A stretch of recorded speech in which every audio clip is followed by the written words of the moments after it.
If you're a baddie and budget and you want to get a full face that looks like this with drugstore products that are actually worth your money, then keep on watching. Starting off with primer, of course we have to use the e.l.f. Power Grip. I will die on the hill that this is the best drugstore primer that's on the market. Like, can you tell me another primer that does this? There's two different versions. I use the blue one the most, but the pink one is also great because there's niacinamide in it. For foundation, it has to be the Maybelline Fit Me and Dewy. I have talked about this foundation countless amounts of times. And I've used other drugstore foundations. I've used higher end foundations, and I swear nothing beats this. This foundation is so lightweight and buildable. Dewy and Smooth version has SPF 18, but if you are an oily girl, then they also have a matte version. I do not hear enough people talking about this concealer. This is a NYX Bare With Me Concealer Serum. Like the name says, it is kind of more of a serum consistency, but I do find that it's medium to buildable coverage. The finish of this concealer is chef's kiss. For cream bronzer, it was an easy pick for me. I knew it was going to be the Milani Cheek Kiss, and I'm using the shade Spilling Tea. Look at the creaminess.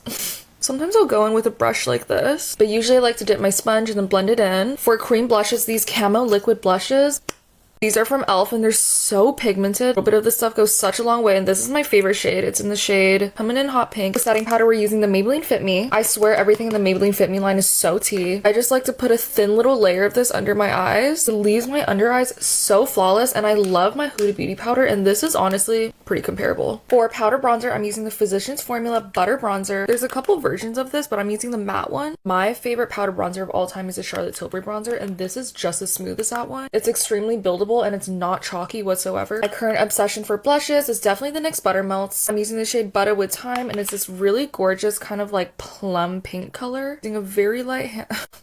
That pigment. Don't worry, I'm definitely gonna blend this out more. Powder brush is here to save the day. For setting spray, I have two recommendations. I love this e.l.f. Power Grip. This is if you want more kind of a dewy finish. One thing I love about this setting spray is how fine the mist is. I have really been loving the Milani Make It Last setting spray, and this will make your makeup last over 24 hours. It would be a disservice if I didn't mention my favorite lip liner of all time. Of course, I'm using the NYX lip liner in the shade Nutmeg. If you're ever wondering what my lip combo is, I'm always wearing this lip liner. I'm gonna top off my lips with the Hydra Kiss lip oil from Essence. This is in the shade Pink Champagne, and I literally got this, I want to say, like 2 weeks ago, and I'm almost done. Like, look how pretty. And that is a full face of drugstore products that are actually worth your money.